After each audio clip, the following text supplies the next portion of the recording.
ത്വഹാറത്ത് സ്വഹിയാ വന്നിട്ടുള്ളൂ. ഇസ്തിഗ്മാൽ പാടില്ല. ഉപയോഗിച്ചാൽ വുളു ശരിയാകുമോ? ഉപയോഗിക്കൽ ഒന്ന്, ഉപയോഗിച്ചാൽ ശരിയാവില്ല മറ്റൊന്ന്. ഉപയോഗിക്കൽ ഹറാം. നമ്മൾ മേലെ പറഞ്ഞല്ലോ, ഇത്തിഹാദും ഇസ്തിഗ്മാലും അക്ലു വശുർബും നമ്മൾ പറഞ്ഞു, അത് പാടില്ല.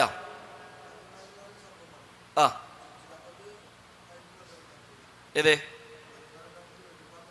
അതെ, അതുകൊണ്ടാണ് അവിടെ നമ്മൾ ആ ചർച്ച പറഞ്ഞത്, ആ ഖിലാഫ് പറഞ്ഞത് അതുകൊണ്ടാണ്. അപ്പോൾ ഇത്തിഹാദിൽ തരാൻ പറ്റുമോ? അത് ഇത്തിഹാദിനാണ്. ഇത്തിഹാദ് അങ്ങനത്തെ പാത്രം ഉണ്ടാക്കൽ, അതിനാണ് തെളിവായിട്ട് അത് പറഞ്ഞത്. ഇത് റിപ്പയറിംഗ് ആണ്. ഇത് പാത്രം വെള്ളിയല്ല, എന്നാൽ ഉള്ള പാത്രത്തിൽ റിപ്പയറിംഗ് നടത്തിയതാണ് ഈ സംഭവം വന്നത്. പിന്നെ ഇനി അതിൽ നിന്നുണ്ടാകുന്ന മറ്റൊരു മസ്അല, ഇനി ഇങ്ങനെ ഒരാൾ ചെയ്തു, അങ്ങനെ വെള്ളി കൊണ്ട് ഒരു ഓട്ടയടച്ചു, ചില റിപ്പയറിംഗ് നടത്തി എങ്കിൽ ഇനി ആ പാത്രം കൊണ്ട്, പാത്രം ഉപയോഗിക്കാതെ കിട്ടില്ലപ്പോൾ ആ പാത്രം ഉപയോഗിക്കുമ്പോൾ വല്ലതും ശ്രദ്ധിക്കേണ്ടതുണ്ടോ? അപ്പോൾ ആ പാത്രത്തിൽ വെള്ളം കുടിക്കുകയാണ് എങ്കിൽ ആ വെള്ളം കുടിക്കുമ്പോൾ എന്തെങ്കിലും ഒക്കെ പ്രത്യേകിച്ച് ശ്രദ്ധിക്കേണ്ടതുണ്ടോ? അതാണ് തുക്റഹു മുബാശറത്തുഹാ ലിഗൈരി ഹാജത്തിൻ.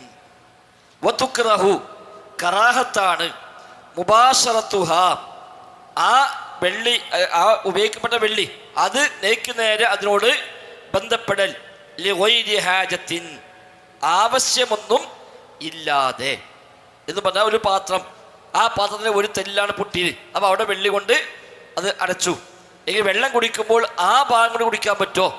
അത് നോക്കേണ്ടതുണ്ടോ? ആ ഭാഗം ശ്രദ്ധിക്കാതെ എവിടുന്ന് കുടിച്ചാൽ മതിയോ? അതല്ല ആ ഭാഗത്തുനിന്ന് കുടിക്കാതെ ഒഴിവാക്കൽ പ്രത്യേകിച്ച് എന്തെങ്കിലും പ്രോത്സാഹിക്കപ്പെട്ടിട്ടുണ്ടോ? അപ്പോൾ ആ ഒരു കഷ്ണം മാത്രം വെള്ളിയായിരിക്കും. അപ്പോൾ അവിടെ തട്ടാതിരിക്കാൻ, ചുണ്ട് വെക്കുമ്പോൾ ആ ഭാഗത്ത് തട്ടാതിരിക്കാൻ പ്രത്യേകിച്ച് ശ്രദ്ധ വേണോ? അതല്ല ആ ഭാഗം എല്ലാ ഭാഗവും ഒരേപോലെയാണോ? അപ്പോൾ ഈ മദ്ഹബ് പ്രകാരം അത് കറാഹത്താണ്. നേരെ ആ ഭാഗം ചുണ്ടോട് ചേർത്തി വെക്കുക എന്നുള്ളത് കറാഹത്താണ്. ലിഗൈരി ഹാജത്തിൻ ആവശ്യമില്ലാതെ, ആവശ്യമുണ്ടെങ്കിൽ കുഴപ്പമില്ല. ആവശ്യമുണ്ട്, ഇപ്പോൾ ആ പാത്രം ചൂടുള്ള പാത്രമാണ്, കുടിക്കാൻ കഴിയില്ല, ആ ഒരു ഭാഗം മാത്രമാണ് ചൂട് കുറച്ച് കമ്മി, അപ്പോൾ ആ ഭാഗം കൂടി കുടിച്ചു. അങ്ങനെയുള്ളൊരു ആവശ്യമൊക്കെ ഉണ്ടെങ്കിൽ, അല്ലെങ്കിൽ ആ ഭാഗത്തുനിന്നാണ് കുടിക്കാനുള്ള പാകപ്പെട്ട ഭാഗം അവിടെയാണ്, മറ്റേ ഭാഗം തുളുമ്പി പോകും, അങ്ങനെയൊക്കെയുള്ള ഒരു ആവശ്യങ്ങളും ഉണ്ടെങ്കിൽ പ്രശ്നമില്ല. ഒരാവശ്യമില്ലാതെയാണെങ്കിൽ ആ ഭാഗം നേരെ ചുണ്ടോട് ചേർത്തി വെക്കുക എന്നുള്ളത് കറാഹത്താണ് എന്ന് ഹംബലി മദ്ഹബിലെ ഒരു അഭിപ്രായം.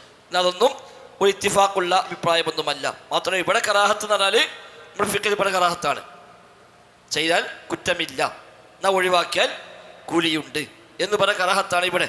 കർമ്മശാസ്ത്രമായുള്ള കറാഹത്തിനാൽ ചെയ്താൽ കുറ്റമില്ലാത്തതും ഒഴിവാക്കിയാൽ കൂലിയുള്ളതും. അപ്പോൾ സൂക്ഷ്മത പാലിക്കൽ നല്ലതാണ് എന്നർത്ഥം. എന്നാൽ ഖുർആനിൽ മക്രൂഹ്, വാജിബ്, ഹറാം എന്നൊക്കെ പറയുമ്പോൾ നമ്മൾ ഇന്ന് പറഞ്ഞ ആ അർത്ഥത്തിൽ ആവണം എന്നില്ല.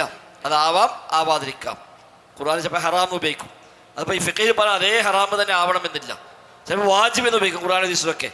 അവിടെ എല്ലാ വാജിബും ഈ അർത്ഥത്തിലാകണം എന്നില്ല. അപ്പം മുമ്പ് നമ്മൾ ചർച്ച വന്നിരുന്നു, വെള്ളിയാഴ്ച കൂടി പറഞ്ഞപ്പോൾ വെള്ളിയാഴ്ച കൂടി ഹക്കുൽ വാജിബുൻ എന്നാണ് ഹദീസിൽ പറഞ്ഞത്. പക്ഷേ പണ്ഡിതന്മാരൊക്കെ പല സുന്നത്താണ്. അപ്പോൾ അവിടുത്തെ വാജിബ് നമ്മളിപ്പം പറയുന്ന വാജിബ് എന്ന അർത്ഥത്തിലല്ല എന്നാണ് അവരതിന് ന്യായം പറയുന്നത്. ശരീഅത്തിൽ ഒരു വാക്കുപയോഗിച്ചാൽ, ഖുർആനിലോ ഹദീസിലോ ഒരു പദം ഉപയോഗിച്ചാൽ, സമനുൻ നുബുവ പ്രവാചകന്റെ കാലഘട്ടത്തിൽ ആ വാക്ക് സ്വതന്ത്രമായി ഉപയോഗിച്ചാൽ എന്താണോ അർത്ഥം, അതാണ് അതിൻ്റെ പ്രഥമാർത്ഥം.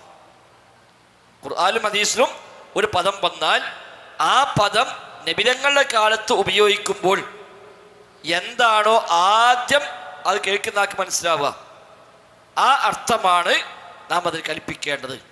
ആ അർത്ഥമല്ല മറ്റൊരർത്ഥമാണെന്ന് പറയണമെങ്കിൽ അത് എന്തെങ്കിലും ന്യായം, ഒരു തെളിവ് പറയണം. ഇപ്പം ഫിത്ർ സക്കാത്ത് പറഞ്ഞപ്പോൾ സ്വഹാബിമാർ പറയുന്നത്, ഞങ്ങളോട് നബി തങ്ങൾ കൽപ്പിച്ചു ഞങ്ങൾ ഫിത്ർ സക്കാത്ത് കൊടുക്കാൻ, സ്വാഅൻ മിൻ തുആമിൻ, ഒരു സ്വാഅ് ഭക്ഷണം കൊടുക്കാൻ കൽപ്പിച്ചു എന്നാണ്.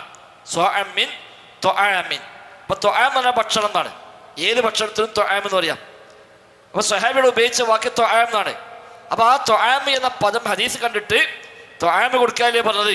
അവിടെ ഫിത്ർ സക്കാത്ത് ഭക്ഷണമാകുന്ന എന്ത് കൊടുത്താലും മതി, അരി തന്നെ വേണമെന്നില്ല. തൽക്കാലം വേറെ പീടി വാങ്ങി കൂട്ടിക്കൊണ്ടിക്കാണ്ട് ഒരു സവർമയും കൊടുത്തു, ആ ഒരു ഭക്ഷണമാണല്ലോ, എൻ്റെ ഫിത്ർ സക്കാത്ത് കഴിഞ്ഞു എന്ന് പറയാൻ പറ്റുമോ? ഇല്ല. അന്നത്തെ കാലത്ത് അവരുടെ നാട്ടിൽ തുആം എന്ന് പറഞ്ഞാൽ ഉദ്ദേശിക്കുന്നത് ഗോതമ്പാണ്. അന്നവിടെ തുആം പറഞ്ഞാൽ ഗോതമ്പാണ്. അപ്പം നമ്മളെ വീട്ടിൽ ഉച്ചകളാൾ വന്നു, അത് ഇറങ്ങാനെത്ര ഭക്ഷണം കഴിച്ച് പോകാറ്, അവിടെ ഭക്ഷണം എന്താ ഉദ്ദേശം? നാട്ടിൽ ചോറാണ്. അത് രാവിലെ ആണെങ്കിൽ വീണ്ടും വകുപ്പ് മാറും. അപ്പോൾ ആ ഉപയോഗിക്കുന്ന നാട്ടിൽ എന്താണ് അതിൻ്റെ അർത്ഥം? അപ്പം നബിതങ്ങളുടെ കാലഘട്ടത്തിൽ ത്വആം എന്ന് പറഞ്ഞാൽ ഉദ്ദേശം ഗോതമ്പാണ്. അതുകൊണ്ട് സ്വഅം മിൻ ത്വആമിൻ എന്ന് സ്വഹാബി പറഞ്ഞാൽ ഉദ്ദേശിക്കുന്നത് ഒരു സ്വാഴ് ഗോതമ്പ് കൊടുക്കാൻ നബി പറഞ്ഞു എന്നാണ്. അപ്പോൾ അവിടുത്തെ മുഖ്യാഹാരം അതായിരുന്നു. അപ്പോൾ അതാണ്, അതുകൊണ്ട് ഇവിടെ മുഖ്യാഹാരം എന്തോ അത് കൊടുക്കണം. അതാണ് ഖുർആനും ഹദീസും ഉപയോഗിച്ച വാക്കുകൾ. നബിതങ്ങളുടെ കാലഘട്ടത്തിൽ അതിൻ്റെ പ്രയോഗം എന്താണോ അത് പരിഗണിച്ചുകൊണ്ടേ അതിനർത്ഥം പറയാവൂ, അല്ലെങ്കിൽ അപകടത്തിൽ പോയി ചാടും. അല്ലാഹുവിന്റെ റസൂൽ അല്ലാഹു പറഞ്ഞ വാക്കുണ്ട്, യാ അയ്യുഹൻ നബിയ്യു ലിമ തുഹരിമു മാ അഹല്ലല്ലാഹു ലക. അള്ളാഹു താങ്കൾക്ക് ഹലാലാക്കിയത് നിങ്ങൾ എന്തിനാണ് ഹറാമാക്കുന്നത്? അല്ലാഹ് ഹലാലാക്കിയത് നബി ഹറാമാക്കോ? ഉണ്ടാവില്ലല്ലോ. അള്ളാഹ് ഹലാലാക്കി നബി ഹറാമാക്കുന്നല്ലോ. പക്ഷെ അള്ളാഹ് പറഞ്ഞു. അപ്പൊ അവിടെ ലിമ തുഹരിമു, താങ്കൾ എന്തിനാ തടഞ്ഞു വെക്കുന്നതേ. അത് നമ്മൾ ഈ പറഞ്ഞ ചെയ്താൽ കുറ്റമുള്ള ഹറാമല്ല, അള്ളാഹ് അനുഭവിച്ച സംഗതി നിങ്ങൾ എന്തിനാണ് വേണ്ടെന്ന് വെക്കുന്നത് എന്നാണ് അവിടെ ചോദിക്കുന്നത്. അത് നബി ഹറാമാക്കിയിട്ടില്ല. ഭാര്യമാരുടെ തൃപ്തിക്ക് വേണ്ടി ഞാനിത് കഴിക്കൂല എന്ന് പറഞ്ഞിട്ടേ ഉള്ളൂ. ഞാനിത് കഴിക്കൂല എന്ന് നബി പറഞ്ഞിട്ടുള്ളൂ, അല്ലാതെ കഴിക്കാൻ ഹറാമ നബി പറഞ്ഞിട്ടില്ല. പക്ഷെ അള്ളാഹ് ഉപയോഗിച്ച വാക്ക് ലിമ തുഹരിമു എന്നാണ്, മാ അഹല്ലല്ലാഹു ലക. അപ്പോൾ അവിടെ ഹറാമൊന്നും നമ്മൾ ഇന്ന് വെക്കണ ചെയ്താൽ കുറ്റമുണ്ട് എന്ന ഹറാമല്ല എന്നർത്ഥം. അപ്പോൾ അതുകൊണ്ട് ശരീഅത്തിൽ ഒരു വാക്കുപയോഗിച്ചാൽ ശരീഅത്ത് ഇറങ്ങിയ നിയമമുണ്ടായ കാലഘട്ടത്തിൽ എന്താണ് അതിൻ്റെ ഉദ്ദേശം, അതാണ് അതിനെ പ്രഥമ അർത്ഥമായി പരിഗണിക്കുക. ആ അർത്ഥത്തിൽ അല്ലാതെ പറയണമെങ്കിൽ പിന്നെ തെളിവ് വേറെ വേണം എന്നാണ് അടിസ്ഥാന നിയമം. അത് ഖുർആനും ഹദീസും എങ്ങനെ മനസ്സിലാക്കണം, അതിനൊരുപാട് നിയമങ്ങളുണ്ട്. ഒരു ഡിക്ഷണറി മറിച്ച് കണ്ട് ആയത്ത് അർത്ഥം വെച്ചിട്ട് അതിന് ഹുക്മെടുക്കാൻ പറ്റൂല. ഹദീസ് ഒരു ഡിക്ഷണറി നോക്കി അർത്ഥം വെച്ചിട്ട് ഹുക്മെടുക്കാൻ പറ്റൂല. അപ്പോൾ ഒരു ആയത്തിനും ഹദീസിനെയും എങ്ങനെ ഗ്രഹിക്കണം, അതിന് ധാരാളം നിയമങ്ങൾ പണ്ഡിതന്മാർ നിശ്ചയിച്ചിട്ടുണ്ട്. ആ നിയമങ്ങളൊക്കെ പാലിച്ചുകൊണ്ടാണ് ഒരു ആയത്തിനും ഹദീസിനും ഒരു ആശയം മനസ്സിലാക്കുക. അല്ലെങ്കിൽ അബദ്ധത്തിൽ പോയി ചാടിപ്പോവും. ഇപ്പോൾ പറഞ്ഞതിന് ഓപ്പോസിറ്റ് മനസ്സിലാക്കലുണ്ട്, പറഞ്ഞാൽ അതിനപ്പുറം മനസ്സിലാക്കുക. അതൊക്കെ അറബി ഭാഷയുടെ ശൈലിയാണ്. ഒരു കാര്യം പറഞ്ഞാൽ മറ്റൊരു കാര്യം അതിൽ ഉൾപ്പെടും എന്നതിന് കിട്ടും. ഇപ്പം മാതാപിതാക്കളുടെ വിഷയം പറഞ്ഞപ്പോൾ അല്ലാഹ് പറഞ്ഞു, ഫലാ തഖുൽ ലഹുമാ ഉഫ്ഫിൻ, ഛേ എന്ന് പറയരുത്. ഛേ എന്ന് പറയുന്നതിന് അർത്ഥം ഒരു തല്ലാൻ പറ്റുന്നതാണോ?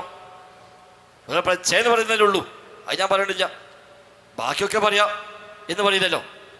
ഫലാ തഖുൽ ലഹുമാ ഉഫ്ഫിൻ എന്ന് പറഞ്ഞാൽ ഛേ എന്ന് പറയാൻ പാടില്ലെങ്കിൽ പിന്നെ ബാക്കിയുള്ള ഏതായാലും പറയാൻ പാടില്ല. മറ്റുള്ളത് ഏതായാലും പറയാൻ പാടില്ല. അത് എവിടുന്ന് കിട്ടി? അത് ആ സന്ദർഭത്തിൽ നിന്ന് മനസ്സിലാകും. അതേപോലെ ഓരോ പ്രയോഗത്തിൽ നിന്ന് മനസ്സിലാവും. ചിലപ്പോൾ സംഗതി പറഞ്ഞാൽ നേരെ വിപരീതം. മേഞ്ഞു തിന്നുന്ന ആടുകളിൽ സക്കാത്ത് കൊടുക്കണം എന്ന ഹദീസിലുണ്ട്. അവന് മറുവശം എന്താണ്? മേഞ്ഞു തിന്നുന്ന അല്ലാത്ത ആടിന് സക്കാത്ത് കൊടുക്കണ്ടെന്ന്. നമ്മുടെ കൂട്ടിലിട്ട് വളർത്തി തിന്നാൻ കൊടുത്ത് ചെലവുണ്ട്, അങ്ങനെയാണെങ്കിൽ സക്കാത്ത് കൊടുക്കണ്ട എന്നതിന് മറുവശം. അത് ഇതിന് കിട്ടും.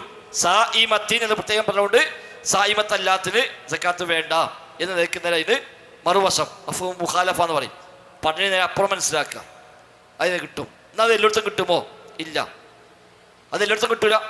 ഇപ്പൊ വിവാഹം കഴിക്കാൻ പാടില്ലാത്ത സ്ത്രീകളെ പറഞ്ഞപ്പോൾ നിങ്ങളുടെ വളർത്തുപുത്രിമാർ അഥവാ കല്യാണം കഴിച്ച ഭാര്യയ്ക്ക് ആദ്യത്തെ ഭർത്താവിലുള്ള പെൺകുട്ടികൾ, നമ്മുടെ ഭാര്യയുടെ ആദ്യ കൂട്ടത്തിലെ മകളെ നമുക്ക് കെട്ടാൻ പറ്റുമോ വെച്ചാൽ പറ്റൂല. കാരണം ആ കുട്ടിൻ്റെ ഉമ്മാൻ്റെ ഭർത്താവായി, അതുകൊണ്ട് ഇനി കല്യാണം കഴിക്കാൻ പറ്റൂല. പക്ഷെ അല്ലാഹു പറഞ്ഞതാണ്, നിങ്ങളുടെ സംരക്ഷണത്തിൽ വളരുന്ന വളർത്തുപുത്രിമാരെ ഹറാമാക്കിയിരിക്കുന്നു. അപ്പൊ സംരക്ഷണത്തിൽ അല്ലെങ്കിലോ, ഒരു പെണ്ണിനെ കല്യാണം കഴിച്ചു, അവളെ കുട്ടികളെ വളപ്പം പോകുന്നില്ല, കുട്ടികൾ അവിടെ നിന്നു, പെണ്ണിനെ മാത്രം ഏറ്റെടുത്തു. അപ്പൊ ആ കുട്ടി ഈ ആയത്ത് പ്രകാരം നമ്മുടെ സംരക്ഷണത്തിലല്ല. അപ്പൊ സംരക്ഷണത്തിൽ അല്ലാത്ത മോളെ കെട്ടാൻ പറ്റുമോ?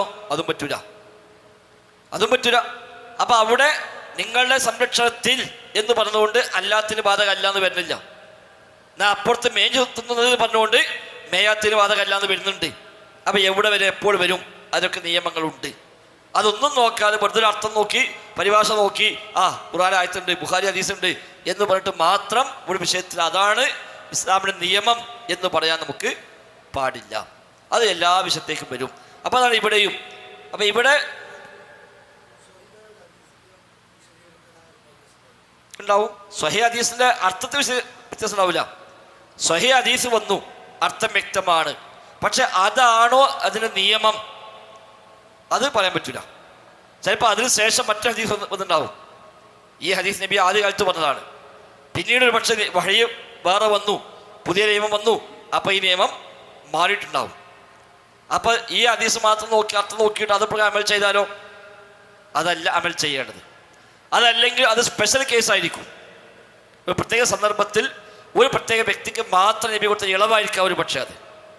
അത് മനസ്സിലാക്കാതെ ഹദീസുണ്ട് ബുഖാരിയിലുണ്ടല്ലോ എന്ന് പറഞ്ഞ് ആ അർത്ഥം നോക്കി അത് പ്രകാരം അമൽ ചെയ്താൽ നമ്മൾ ചെയ്യുന്നത് അബദ്ധമായിരിക്കും. അത് നമുക്കുള്ള പൊതു നിയമമല്ല. അത് ആ സന്ദർഭത്തിൽ മാത്രം നബി തങ്ങൾ കൊടുത്ത നിയമമായിരിക്കാം. അപ്പം അത് ഈ ഹദീസാണ് എടുക്കേണ്ടത്, മറ്റു ഹദീസാണ് എടുക്കേണ്ടത്, ആദ്യം ഏതാ പിന്നെ ഏതാ എന്ന് വ്യത്യാസം വരും. അപ്പം ഈ നിയമത്തെ നസ്ഖ് ചെയ്തിട്ടുണ്ടോ? അപ്പം ചിലപ്പോൾ നസ്ഖ് ചെയ്തിട്ടുണ്ട്, ചിലപ്പോൾ നസ്ഖ് ചെയ്തിട്ടില്ല എന്ന് പറയും. അപ്പം അവിടെയൊക്കെ സ്വാഭാവികമായും ഈ ചർച്ചകൾ വരാൻ സാധ്യതയുണ്ട്.